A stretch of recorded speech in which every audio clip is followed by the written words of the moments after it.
Hello friends, एक case share करती हूँ आपके साथ। एक्जिमा का केस है। बहुत टाइम से पेशेंट परेशान था और बहुत अच्छे से फास्ट रिज़ल्ट मिला, तो मुझे लगा मैं आपके साथ ये केस शेयर करती हूँ। ठीक है, तो ये केस में ऐसा था कि एक 80 साल की जो पेशेंट थी, उनको उनका बेटा लेके आया। ठीक है, फिर बहुत प्यारी सी माइल्ड स्माइल के साथ उन्होंने एंटर किया, नमस्ते बोला, फिर वो बैठी। फिर मैंने पूछा कि बताइए क्या तकलीफ़ हो रही है। तो उन्होंने पैर दिखाया उनका। एक्चुअली उनको जो एंकल होता है हमारा, वहाँ पे पूरा पार्ट दोनों पैरों में और दोनों हाथों में जो हमारे कॉर्नर्स होते हैं, थंब वाली साइड है, वहाँ पे दोनों जगह पे बहुत सारा मतलब बहुत इरप्शंस थे, जिसकी वजह से उनको बहुत ज़्यादा खुजली हो रही थी, पूरा वाइट हो रहा था इरप्शंस की वजह से वो पार्ट, और जलन भी होती थी। तो मैंने पेशेंट को पूछा कि कब से है, तो पेशेंट ने बोला 1 साल से। मैंने बोला 1 साल से तो खुजली होती है? तो उन्होंने बोला हाँ, खुजली होती है, और इतनी खुजली होती है कि मैं रात भर सो नहीं पाती। फिर बेटे ने भी कंफर्म किया कि मैम ये बहुत परेशान है, पूरी रात खुजाती रहती है, ऐसे ही बैठी रहती है। तो मैंने कहा पूरी रात खुजाती है, ऐसे बैठी रहती है? तो पेशेंट ने बोला हाँ। तो मैंने कहा फिर आपको इरिटेशन नहीं होती? क्योंकि पेशेंट के चेहरे पे मुझे कोई इरिटेशन नहीं दिख रही थी, और यही चीज़ हमारे लिए पिक्यूलियर है। तो मैंने बोला कि आपको जैसे एक रात भी हमको नींद नहीं आती तो हम थोड़ा सा इरिटेट हो जाते हैं, और ये पेशेंट को 1 साल से ये प्रॉब्लम थी। तो पेशेंट ने बोला कि नहीं। फिर मैंने बोला अच्छा ठीक है, तो 1 साल से आपने क्या इलाज कराया? तो उन्होंने बोला बस ऐसे इधर उधर से दवाई ली थी और ट्यूब वगैरह लगाई थी। तो फिर मैंने बेटे से भी पूछा कि आपको जैसे कंप्लेन बताती है ये? तो उन्होंने बोला हाँ बताती हैं, जैसे खुजली होती है, जलन होती है, उनको पैरों के तलवों में भी जलन हो रही थी। फिर मैंने पेशेंट से पूछा और कोई तकलीफ़? तो उन्होंने बोला कि हाँ कमर दर्द भी होता है, लेकिन वो तो बहुत पुराना है, काफ़ी टाइम से होता है। तो फिर मैंने बोला इतनी तकलीफ़ है, इतनी खुजली है, तो इसको लेके कोई चिंता? उन्होंने बोला नहीं चिंता तो नहीं है। ठीक है, फिर मैंने बोला चिंता नहीं, ठीक है। फिर मैंने बोला कि जैसे कोई टेंशन वगैरह लेती हैं क्या आप? तो कोई टेंशन है क्या? उन्होंने बोला नहीं मुझे कोई टेंशन नहीं है, सब कुछ ठीक है। तो बेटे ने भी कंफर्म किया कि नहीं इनका नेचर बहुत शांत है। मैंने कहा ठीक है। तो फिर मैंने बोला कि आपको क्या लगता है इस बीमारी को लेके, मतलब 1 साल से परेशान हो, खुजा रहे हो रात भर? तो उन्होंने बोला कुछ नहीं, हो जाएगा ठीक। ठीक है, फिर जैसे मैंने उनके पैर को देखा तो वो सूजन भी हो रही थी उनको, क्योंकि वो बहुत लीन थीन थी, तो वो सूजन प्रोमिनेंटली दिख रही थी पैरों की। तो मैंने बोला आंटी आपको तो सूजन भी है? तो उन्होंने बोला हाँ वो क्या पूरा टाइम खुजाते रहते हैं ना, तो वो फिर सूज भी जाता है। तो मैंने कहा अच्छा ठीक है। फिर मैंने उनसे पूछा, जैसे हम पूछते हैं कि कोई भी बीमारी जब आती है तो कोई तो प्रॉब्लम रहा होता है, ठीक है, तो एलिमेंट्स क्या थे, मतलब शुरू कहाँ से हुआ? तो मैंने पूछा कि 1 साल पहले कुछ हुआ था? तो पेशेंट ने बोला नहीं सब कुछ ठीक है, कुछ नहीं हुआ। तो अभी वैसे ही गांव के पेशेंट थे तो वो कितनी बार समझ नहीं पाते हैं, या उनको पता नहीं होता है कि हमें क्या चाहिए, क्या बताना है। तो उन्होंने बोला नहीं ऐसा कुछ नहीं है। फिर मैंने पूछा ठीक है चलो कोई बात नहीं, आपकी फैमिली में कौन कौन है? पेशेंट ने बोला मेरा तो बहुत अच्छा परिवार है, 2 बेटे हैं, एक बेटा अलग रहता है, छोटे वाले बेटे के साथ मैं रहती हूँ, उसकी बहू है, उसका मतलब मेरा पोता है, तो परिवार है। तो फिर मैंने कहा अच्छा ठीक है। तो मतलब वैसे भी कोई प्रॉब्लम नहीं लग रहा था, कुछ भी नहीं था। फिर मैंने कहा अच्छा ठीक है, और कुछ बताइए अपने नेचर के बारे में कुछ। तो उन्होंने कुछ बोला बस शांत है। तो बेटे ने बोला कि ये बहुत शांत है। तो मैंने कहा कभी गुस्सा नहीं आता? तो उन्होंने बोला नहीं कभी गुस्सा नहीं आता है। बेटे ने बोला कि इनको जैसे इनका नेचर इतना शांत है, कभी गुस्सा नहीं आता है, और इनके नेचर में क्या है ना, इनको काम करते रहना है। जैसे अब 80 साल की उम्र है तो हम भी मना करते हैं कि मत करो, तो पेशेंट बोलती कि नहीं पर मुझे बैठना नहीं पसंद है, तो मैं कुछ ना कुछ करती रहती हूँ। तो मैंने कहा क्या मतलब क्या काम करती रहती है? तो उन्होंने बोला बर्तन है या ऐसा कुछ भी काम है तो मैं करती रहती हूँ। मैंने कहा अच्छा ठीक है, और कुछ बताइए। तो पेशेंट ने बोला कि ये नहीं बोलती है, जैसे मैं कभी कभी घर पे आता हूँ तो उनका चेहरा देख के मुझे पता चल जाता है कि कुछ तो हुआ है, लेकिन पेशेंट कभी नहीं बोलती, मतलब माँ जी कभी भी मुझे नहीं बोलती है कि कुछ हुआ है।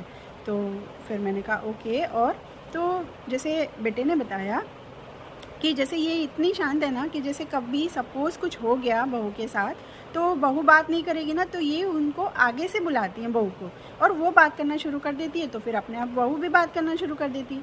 तो इस तरह के आंटी का नेचर है, तो बहुत शांत और बहुत पोलाइट नेचर था। तो बस इसी पे से फिर, क्योंकि हमें एलिमेंट्स हर केस में नहीं मिलते हैं, पेशेंट नहीं बताते, तो जितना था उस नेचर पे से मैंने इस केस को एनालाइज़ किया और उनको एक मेडिसिन दी। ठीक है, तो मैं मेडिसिन बता देती हूँ कि मैंने इसमें कैसे सोचा। ठीक है, तो बेसिकली इस केस के एनालाइज में मुझे एलिमेंट्स नहीं मिले, ठीक है, लेकिन कुछ तो रहा होगा, लेकिन जो था उस पे से मैंने सोचा।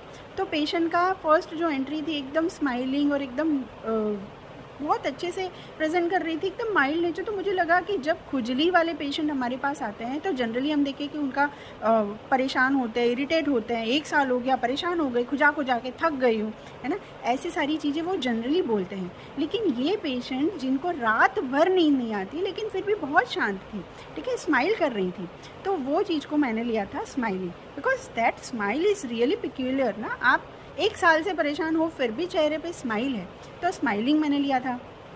फिर पूरी रात जगते हैं लेकिन किसी को उठाते नहीं हैं, ठीक है, तो ये चीज़ भी बहुत अनकॉमन है। तो यहाँ पे मैंने लिया था सेल्फ कंट्रोल इंक्रीज़, ठीक है, कितना इंक्रीज़ है ना ये, मतलब खुद को कंट्रोल कर पा रही हैं कि रात रात भर और काफ़ी टाइम से, दोपहर में भी नहीं सो पाती थी लेकिन फिर भी ये शांति से मैनेज कर रही थी, तो सेल्फ कंट्रोल इंक्रीज़ हम सोच सकते हैं। फिर ये आंटी के केस में क्या था ना, जैसे बेटे ने बताया कि कुछ भी हो जाता है घर पे तो इनके चेहरे से पता चलता है, मतलब सेंसिटिविटी है, कुछ तो भी रहा होगा, कुछ तो भी हुआ होगा, लेकिन पेशेंट ने हमें नहीं बताया, बट सेंसिटिविटी कंफर्म होती है। और सेंसिटिविटी के साथ यहाँ पे ये पेशेंट क्या कर रही है ना, गुस्सा आ रहा है तो कुछ हुआ है या बुरा भी लगा है, लेकिन फिर भी आगे से बहू को बताती है, ठीक है, आगे से बहू को बुलाती है, उसके साथ बात करना शुरू करती है, ठीक है। बहू मना कर रही है, बेटा मना कर रहा है, फिर भी काम कर रही है कि नहीं मैं करूँ मैं करूँ, मैं कुछ कर देती हूँ, छोटा मोटा काम कर देती हूँ, ठीक है। तो इसको मैंने लिया था pleasing desire to please others, ठीक है, ये खुश करने की कोशिश कर रही है कि सामने वाला मुझसे नाराज़ ना हो, सामने वाले को बुरा नहीं लगना चाहिए, जितना हो सके मैं अपनी तरफ से देना चाहती हूँ, ठीक है। तो this is pleasing desire to please others. लेकिन फिर भी जो चीज़ हम हमेशा देखते हैं कि कुछ तो भी प्रॉब्लम होती है, तो यहाँ पे मुझे लगा कि आंटी को भी कुछ तो भी होगा लेकिन वो बिल्कुल नहीं बता रही हैं, ठीक है। तो ये चीज़ को मैंने लिया था इमोशंस सप्रेस्ड, ठीक है। तो ये 3-4 रूब्रिक ही लेके मैंने उनको कार्सिनोसिन प्रिस्क्राइब किया था। कार्सिनोसिन 30 के डोज दिए थे क्योंकि पेशेंट बहुत टाइम से परेशान था, 1 साल से खुजली लगातार चल रही थी, तो मैंने फर्स्ट वीक में उनको ओडी डोज दिया था, like carcinosin 30 OD for 1 week, ठीक है। और 1 वीक के बाद जब पेशेंट तो खुद नहीं आए थे, उनका बेटा आया था, तो उन्होंने बोला कि अब वो आंटी आराम से सो पा रही है, ठीक है। अब जो वो रात की नींद थी, जो परेशान होते थे, वो नहीं हो रहा है, वो अब आराम से सो पा रहे हैं। इरप्शंस अभी भी थे लेकिन जो खुजली थी, जो जलन थी, कमर का दर्द था, वो भी चला गया था उनका। तो ये फर्स्ट वीक का फॉलोअप था। फिर सेकंड वीक में जब वो आंटी आई तो उन्होंने बोला अभी तो बहुत आराम है, खुजली भी कम हो गई है, जलन भी बिल्कुल कम हो गई है और थोड़े से इरप्शंस रह गए हैं, ठीक है। और 2 महीने पे आंटी ने दवाई ली थी और 2 महीने में उनका पैर बिल्कुल नॉर्मल साफ जैसे हमारा होता है वैसे ही हो गया, ऐसा बेटे ने बताया। बेटा ही आता था बाद में, तो एक ही बार आंटी आई थी क्योंकि बुजुर्ग महिला हैं तो वो लेके नहीं आ पाते थे, ठीक है। तो ये केस था कार्सिनोसिन का। यहाँ पे मैंने कुछ और रूब्रिक्स अगर हम रेट्रो में देखें तो सोच सकते हैं, ठीक है। जैसे आंटी एकदम शांत, कुछ कोई कंप्लेन नहीं, कुछ नहीं, तो वहाँ पे सिंपल रूब्रिक हमें मिल सकता है कंटेंट, ठीक है, कंटेंट थी आंटी।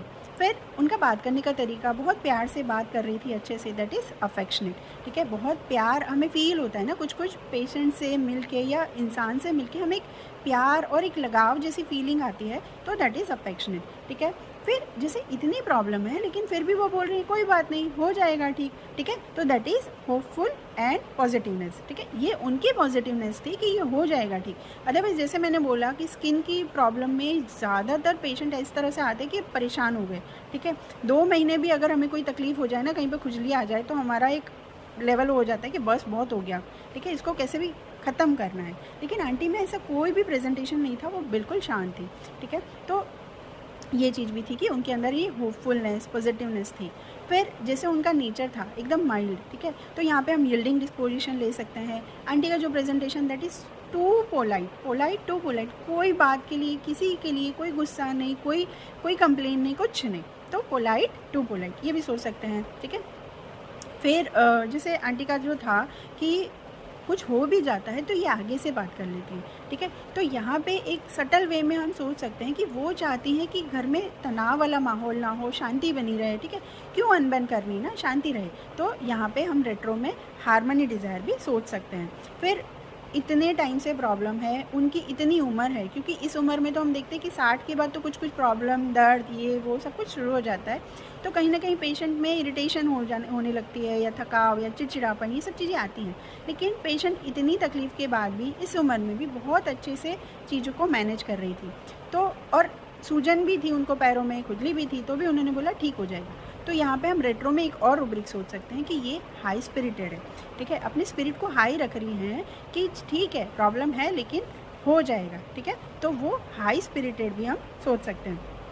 फिर एक और चीज़ इस केस में कि जैसे आंटी को पैरों पे प्रॉब्लम थी और जैसे उन्होंने बोला था मैं बर्तन वगैरह करती रहती हूँ, मना करते हैं फिर भी करती हैं, ठीक है, तो यहाँ पे मैंने सोचा कि क्यों करने की ज़रूरत है, तो मैंने उनको बोला कि आप रहने दो, मत करो, ठीक है, या बर्तन मत करो क्योंकि वो पानी में गीला होता है तो और खुजली बढ़ती है। जनरली स्किन वाले डिसीज़ में ये चीज़ें होती हैं, तो हम उनको मना करते हैं कि आप कोकोनट ऑयल लगाओ और उसको गीला मत होने दो।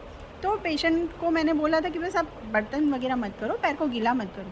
तो जब पेशेंट फॉलोअप में आई थी ना जब, तो उन्होंने 2-3 बार मुझे बोला कि अब मैं गीला नहीं करती हूँ, मैं गीला नहीं करती, ठीक है, तो मुझे लगा कि इतना क्यों मुझे वो बता रही हैं कि मैं गीला नहीं करती।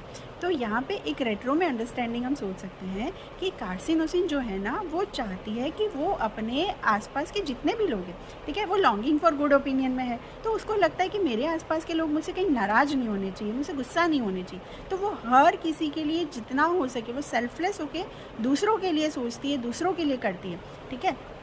तो यहाँ पे रेट्रो में मैंने सोचा था fear of rejection and fear of punishment, ठीक है।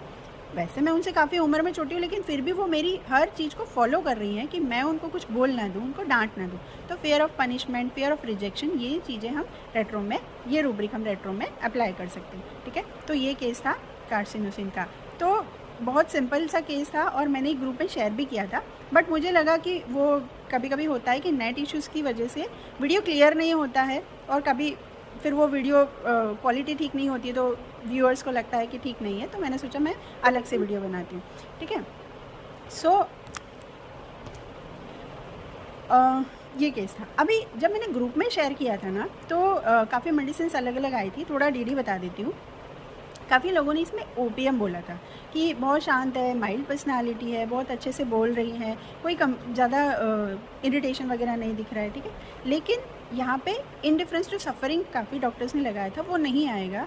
क्यों नहीं आएगा? क्योंकि पेशेंट खुद बोल रही है कि मुझे इचिंग हो रही है, मुझे जलन हो रही है और साथ में मुझे कमर दर्द है, मैंने ट्यूब लगाई। और दूसरा, जैसे बेटे को भी वो बताती है, जैसे मैंने बेटे से भी पूछा, उन्होंने बोला हाँ तकलीफ़ बताती हैं। तो ऐसा नहीं है कि वो इंडिफरेंस है, लेकिन मैंने उनसे पूछा कि आप अब क्यों आए मेरे पास, तो उन्होंने बोला आपका पता नहीं था। क्योंकि होता है ना, काफ़ी बार हमें पता नहीं है कि होम्योपैथी, हम कभी कभी सोचते बहुत टाइम लगता है तो हम नहीं जाते, या हमें कभी होम्योपैथ्स के बारे में पता नहीं होता है कि पास में ही है कोई, है ना, तो हम वो ट्यूब लगाते रहते हैं। गांव में ये बहुत होता है, तो इसलिए उन्होंने बोला मुझे आपका पता नहीं था, बट पेशेंट उस पर ध्यान दे रहा था, ठीक है। तो ना यहाँ पे वेल से इज़ व्हेन वेरी सिक वाली तक रूब्रिक था और ना तो इंडिफरेंस टू सफरिंग था। तो कंटेंट होने के बावजूद हर कंटेंट पेशेंट ओपीएम नहीं होगा, तो मैंने ओपीएम को रूल आउट किया था। एक और मेडिसिन बहुत सारे डॉक्टर्स ने बताया था, डेट इज़ स्टेफी सेग्रिया। तो स्टेफी का क्या है ना, स्टेफी डिग्निफाइड है, ठीक है, डिग्निफाइड पर्सनालिटी और साथ में एम्बिशन होता है। वो अपने एम्बिशन के लिए ही सब चीज़ें करता है, वो कहीं ना कहीं सोशल पोजीशन बनाना चाहता है, sensitive to opinion of others होता है। तो कोई उसको क्या बोलता है उससे बहुत सेंसिटिव होता है, बहुत छोटी छोटी बातों का स्टेफी सेग्रिया को गुस्सा आ जाता है, उसको हर्ट हो जाता है, ठीक है। तो वो गुस्सा आता है लेकिन रिएक्ट नहीं करता है, क्योंकि उसको लगता है मेरी जो इमेज है वो ख़राब नहीं होनी चाहिए, ठीक है। तो ये स्टेफी सेग्रिया का कोर रहता है। जबकि कार्सिनोसिन में क्या करता है कि वो अपने आप को भूल के सामने वाले को प्लीज़ करने में लग जाता है, ठीक है। तो यहाँ पे आंटी ने ऐसा नहीं बोला था कि मुझे गुस्सा आता है या गुस्सा आता है तो मैं बोल नहीं सकती हूँ, और गुस्से वाला कोई एक्सप्रेशंस मुझे आंटी में नहीं दिखा। तो वो गुस्सा नहीं था या डिग्निफाइड नेचर नहीं था, वो सेंसिटिव टू ओपिनियन नहीं था, तो इसलिए मैंने स्टेफी सेग्रिया को भी रूल आउट किया था, ठीक है। फिर कुछ और मेडिसिन थी, जैसे पोडो आया था, ठीक है, बट पोडो भी कहीं ना कहीं सिर्फ कंटेंट या वेल से इज़ व्हेन वेरी सिक को लेके हम सोच सकते हैं, लेकिन वो भी इतना यील्डिंग नहीं होता, इतना सॉफ्ट नेचर या प्लीज़ करने वाला पोडो नहीं होता है। या काली सल्फ आया था, बट काली सल्फ में भी अगर हम देखें ना तो उसमें काली और सल्फ ये दोनों एलिमेंट है, तो कहीं ना कहीं आपको कुछ मिलेगा। काली में एंग्जाइटी होती है तो वो 1 साल तक इतना शांत नहीं रहेगा, ठीक है। काली सल्फ भी कंटेंट होता है, सोशिएबिलिटी में है, अफेक्शनेट होता है, सबसे मिलना जुलना पसंद होता है, लेकिन उसके अंदर वो काली का एलिमेंट होता है ना, वो कहीं कहीं उसको फियर, एंग्जाइटी या फस्टिडियसनेस या ऑर्डर डिज़ायर, ये सब चीज़ें आपको काली में मिलती हैं। या सल्फ के अंदर ईगो वाला पार्ट आ जाता है, ठीक है। तो ऐसा कुछ भी ये आंटी में मुझे नहीं मिला था। फिर एक और डीडी आया था लेग डिफ्लोरेटम, ठीक है, क्योंकि आंटी एकदम माइल्ड सॉफ्ट नेचर की और बहुत शांति से, किसी से कोई झगड़ा नहीं, कुछ नहीं, ठीक है, तो क्वारलिंग एवर्जन और ये सब चीज़ें लेके माइल्डनेस और एकदम गाय जैसी लग रही हैं। लेकिन लेग डिफ्लोरेटम जो होता है उसके अंदर आपको गौ माता जो होती है ना, एकदम सीधी सादी की सबका काम करेंगी, लेकिन उसके अंदर आपको एक चीज़ और मिलती है कि वो ग्रुप में रहना चाहती हैं, ठीक है, वो ममता उनके अंदर होती है और वो सबका करती हैं, लेकिन उनको लगता है कि मुझे ग्रुप में रहने दो, मुझे आप अलग मत करो। वो लेग वाला पार्ट आपको पेशेंट में कुछ तो भी लिंक मिलती है। यहाँ ऐसा कुछ नहीं मिला था मुझे, लेकिन पेशेंट बहुत माइल्ड और सॉफ्ट नेचर की थी, तो मैंने कार्सिनोसिन सोचा, लेग डिफ्लोरेटम नहीं सोचा था, ठीक है। सो ये कुछ मेडिसिन के डीडी थे। इसके अलावा भी आपको कोई क्वेरी हो तो आप मुझे कमेंट करके पूछ सकते हैं। सो आई होप ये केस आपको हेल्प करेगा और आपको प्रैक्टिस में कार्सिनोसिन और अच्छे से आप पकड़ पाएंगे। So thank you so much for watching.